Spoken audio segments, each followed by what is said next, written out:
J'accueille Jamiroquai.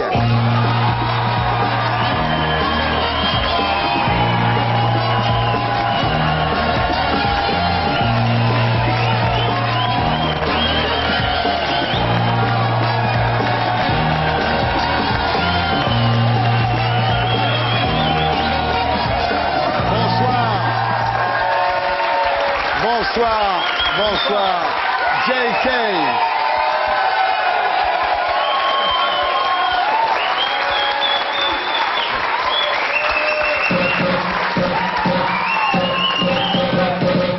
Bonsoir JK, le leader du groupe Jamiroquai. 20 millions d'albums vendus et quand on écoute, on comprend pourquoi. Didier.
Jamiroquai.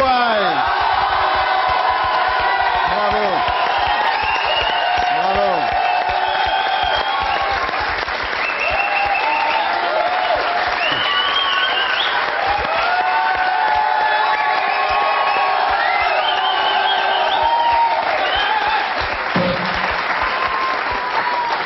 Voilà, après presque 4 ans d'absence, Jamiroquai sort un nouvel album le 20 juin. Il s'appelle Dynamite et le premier single c'est...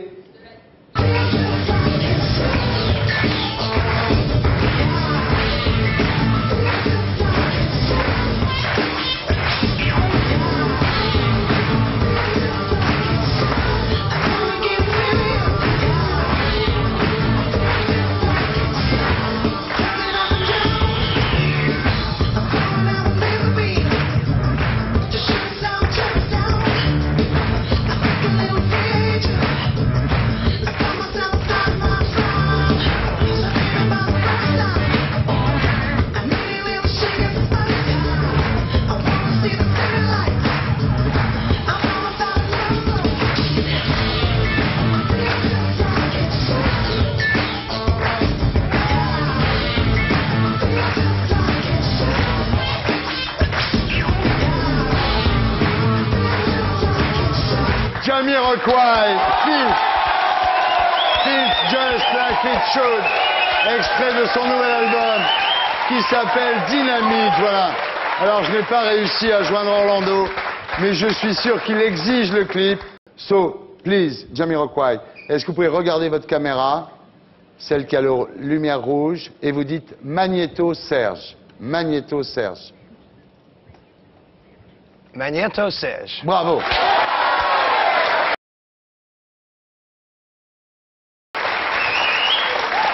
Jamiroquai. You know Jean-Michel Jarre? You know Jean-Michel Jarre? Oui, évidemment, je le connais, oui, je suis un grand fan de Jean-Michel Jarre. Est-ce que Jean-Michel peut revenir pour serrer la main de Jamiroquai?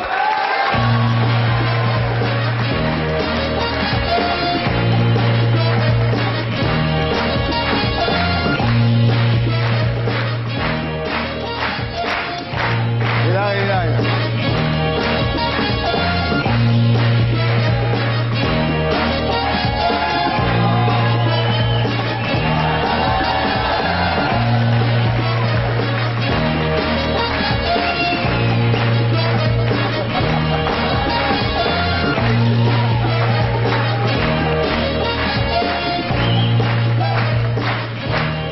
Alors Jean-Michel, Jamiroquai vient de dire qu'il était un grand fan de vous. Est-ce que vous êtes un grand fan de lui?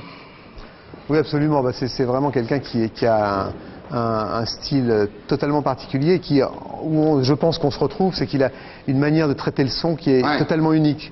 Dans une catégorie de musique totalement différente, mais c'est avant tout du son, Jamiroquai. C'est pour ça que depuis le départ, moi, c'est quelqu'un qui m'a branché, mais immédiatement. Indépendamment de son talent de performeur et au niveau du son, c'est vraiment quelqu'un qui immédiatement s'est décalé par rapport à tout un genre de musique qui existait et qui en a fait une patte, il a eu une patte unique, quoi. Très particulier. Ouais. Très particulier, Il te connaît, d'accord, mais do you know Jean-Pierre Raffarin?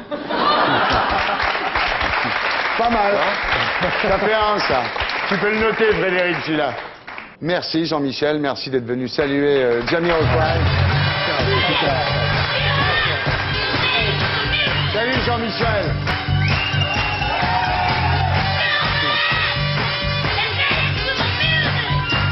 Alors, Jamiroquai fera une grande tournée européenne cet été.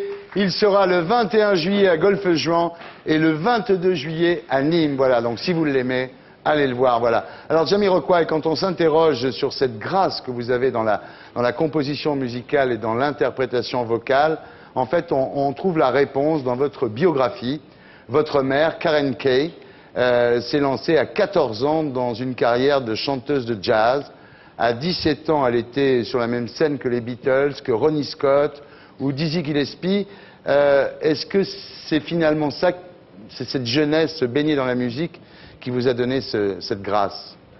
Oui, absolument.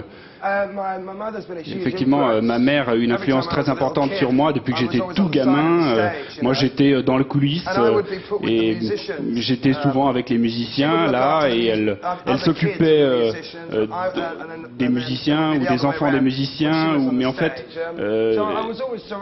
vice versa, quand elle était sur scène, là, elle avait plus le temps de s'occuper de moi, évidemment. Il y avait vraiment des grands groupes qui jouaient, Yann Arone, Barbra Streisand, Dana Washington, etc. Il y en avait. C'était vraiment tout le son, tout ça, la musique que j'ai entendue qui va bercer mon enfance. Et donc ça a été vraiment l'influence numéro 1 pour moi. C'est une très bonne école pour vous, effectivement.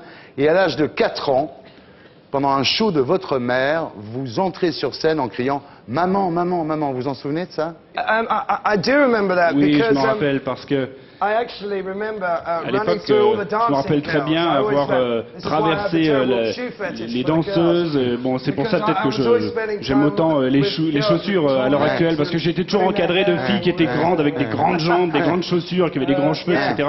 C'est peut-être pour ça que je suis un peu fétiche question chaussures. Mais enfin bon.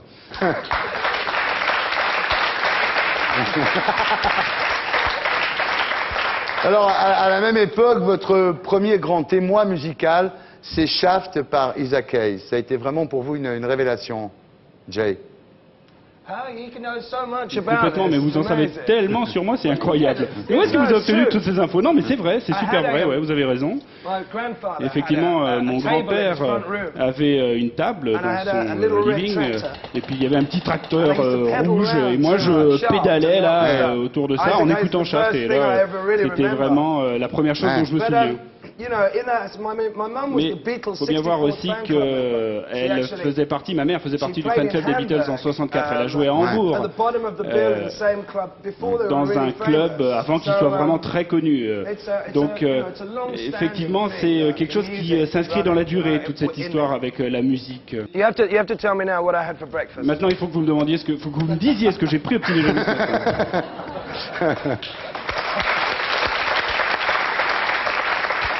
Donc voilà comment s'explique le goût musical de Jamiroquai et son instabilité aussi. Et puis alors, on découvre, quand on étudie un petit peu votre biographie, pourquoi vous aimez tellement les voitures. C'est parce que votre mère n'avait pas de véritable pied-à-terre et vous avez passé une bonne partie de votre enfance à l'arrière des voitures, ce qui explique votre passion pour les bolides, sans doute. Vous demandiez à votre mère d'accélérer quand vous étiez sur la route avec elle. Oui, effectivement, c'est vrai que j'adore toujours les sièges arrière des voitures d'ailleurs, mais bon.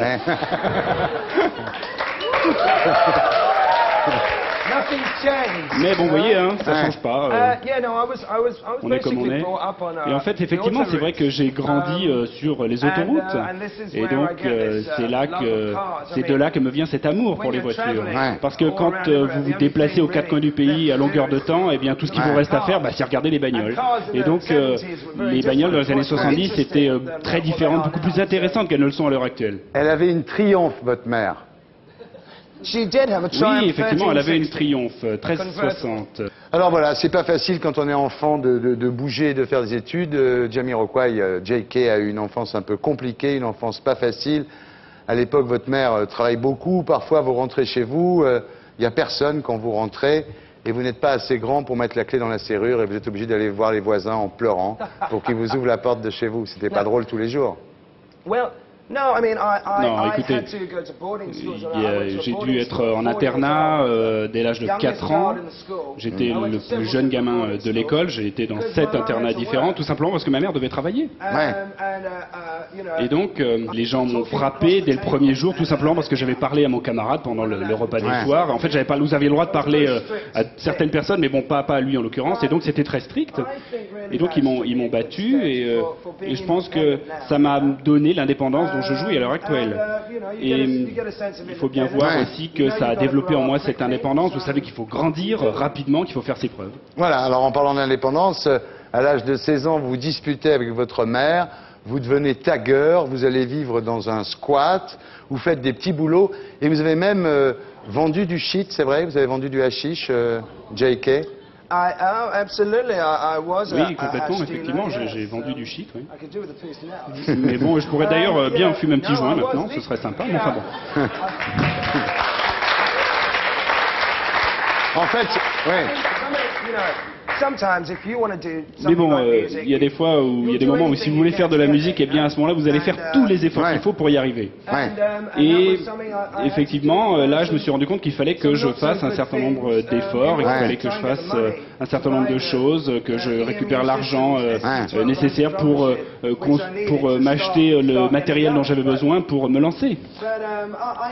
Et puis ensuite, j'ai pu sortir de tout ça. Et puis, bon, moi, je savais ce que je voulais faire. Ça, c'était, j'avais quelque chose je faisais une fixette là-dessus sur la musique. C'était ce que je voulais faire. Et c'était vraiment, c'était du hash libanais de super qualité. Alors vous faites ça, vous faites plein de petits boulots pour essayer d'accumuler de l'argent. Vous n'êtes pas très heureux à cette époque-là. Et un jour, vous vous dites, si tu veux faire de la musique, fais de la musique. Ne fais plus que de la musique, même si tu dois mourir de faim. À ce moment-là, vous retournez chez votre mère, vous vous enfermez pendant 6 semaines dans la salle de bain transformée en studio, et là, vous créez, en très peu de temps en fait, le concept Jamiroquai et le logo. le logo avec le Buffalo Man. C'est-à-dire que vous inventez ça très rapidement, finalement. J'ai voulu sortir de tous les problèmes que je traversais, donc je suis rentré chez moi, j'ai été dans ma chambre, je me suis assis là et je me suis dit, bon, alors attends, qu'est-ce que je vais faire maintenant? Il faut que je fasse quelque chose, que je présente quelque chose à l'entreprise de disques. L'entreprise, moi, elle voulait avoir un produit fini. Et donc, ce que je ne trouvais pas de nom pour le groupe, donc la première chose que j'ai faite, c'est que j'ai essayé j'ai dessiné ce type-là, bon, je l'ai dessiné parce que je me suis dit que c'était un symbole que les gens allaient reconnaître facilement. Et je me suis dit, bah, s'ils le voient régulièrement, ils vont le reconnaître, même s'il n'y a pas de nom. Et c'est le cas maintenant. Voilà. Alors, le premier producteur qui a reçu votre cassette, au départ, il a cru que c'était une diva noire. En écoutant votre voix, il ne pouvait pas imaginer une seconde que c'était un jeune Anglais. C'est une voix que vous avez héritée de votre mère? Oui, absolument, c'est une voix que j'ai héritée de ma mère. Mais en fait, j'ai fait une interview à la radio à Londres, et le type m'a dit c'est qui cette femme noire qu'on entend là? Et j'ai dit bah non, c'est moi. Voilà. Et là, c'est le succès, un succès considérable et rapide. Vous devenez une star mondiale, vous devenez milliardaire. Et vous devenez aussi cocaïnomane. Je pense qu'on avait une vingtaine d'années, le groupe a fortement grandi à l'époque, c'était les années rock'n'roll, il y avait des filles, il y avait du Jack Daniels, de la vodka, ça roulait, donc ça, et parfois il y a eu des petits débordements. Donc je pense que l'idée c'était pas trop d'aller plus loin, c'était pas pour arriver à monter sur scène, c'était simplement les alentours de la scène. Et c'est vrai qu'on atterrissait, parce qu'une fois que vous avez fini votre spectacle, il fallait atterrir et l'atterrissage parfois était un peu difficile et donc on tombait là-dedans facilement. Enfin bon, c'est fini et maintenant je suis toujours là, je suis bien content. Je suis propre depuis 5 mois et 5 jours. Oui, c'est terminé aujourd'hui grâce à un ami à vous qui s'appelle Oli, qui est un ami de longue date. Et un jour, vous rencontrez ce Oli, il vous dit qu'il a des problèmes d'argent, vous lui dites que vous avez des problèmes de drogue et vous lui dites je vais te payer pour que tu me surveilles. Et effectivement, depuis le 1er janvier 2004, vous n'avez pas pris de drogue et vous avez l'air très bien là. You want some? You want? I told him. Funny, I was in a club yesterday. Some guy enfin, j'étais dans un club hier, il y a quelqu'un qui a essayé de m'en vendre et je lui ai dit non, cher. Mais ce que j'ai dit à Oli à l'époque, je lui ai dit écoute, c'était le manager sur place et je l'avais beaucoup aidé. Il avait beaucoup voyagé pendant sa vie et donc je l'avais emmené avec moi pendant les tours en Amérique du Sud, un peu partout. Et donc il était dans le creux de la vague et donc je lui ai dit allez, je l'ai aidé à redevenir heureux. Et donc je lui ai dit allez, on est potes, j'ai besoin que tu m'aides à ton tour.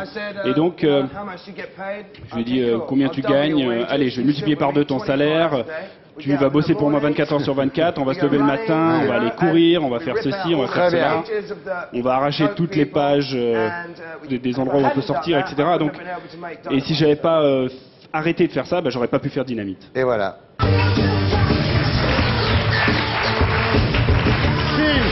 Just like it should. C'est extrait du nouvel album de Jamiroquai qui s'appelle Dynamite, mesdames, messieurs. Alors, J.K., depuis que vous avez arrêté la cocaïne, vous êtes beaucoup plus agréable avec les journalistes. En fait, ce qu'il faut bien voir avec les paparazzi anglais notamment, c'est qu'ils sont vraiment hyper voraces. Et c'est vraiment une meute endiablée. Et donc, ils veulent me voir sortir des clubs un peu comme ça. C'est ça qu'ils veulent voir, c'est la photo qu'ils veulent prendre. Et donc, de temps en temps, je leur fous un petit pain dans la tronche et tout le monde est content. Alors, J.K., vous êtes devenu un good guy, un bon garçon, et on va faire une interview good guy.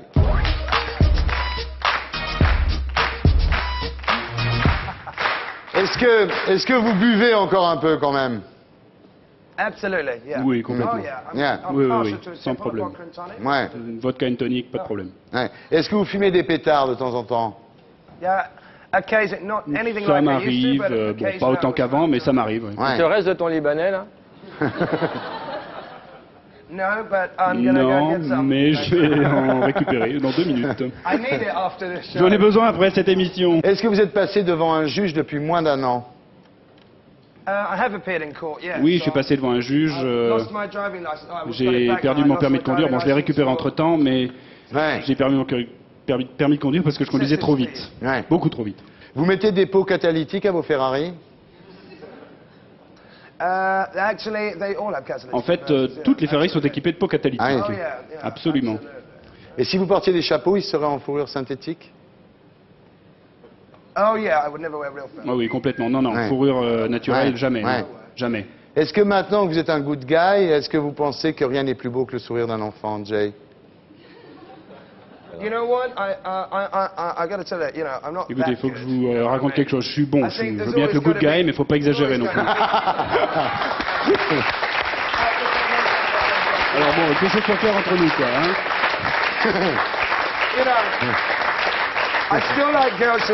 Bon, j'aime toujours bien les minettes qui portent des mini-jupes et des bottes. Ah justement, justement, est-ce que vous demandez toujours la carte d'identité d'une fan avant de coucher avec elle pour être sûr qu'elle n'est pas mineure?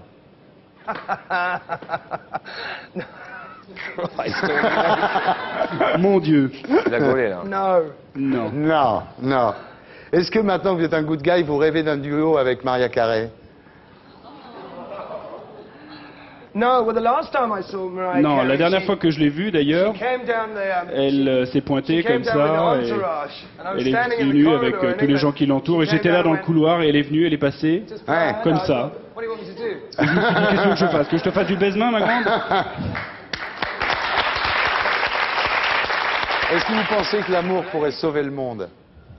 Si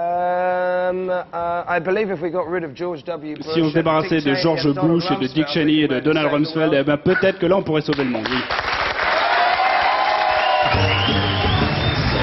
Jamiroquai, Dynamite, l'album sort le 20 juin. Jamiroquai en tournée européenne cet été, le 21 juillet à Golfe-Jean, le 22 juillet à Nîmes, mesdames et messieurs.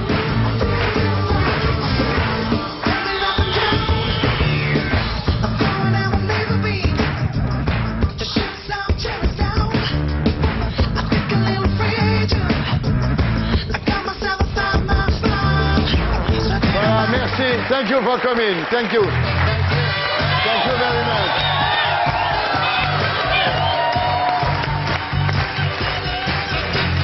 Thank you. Thank you. Nice to meet you.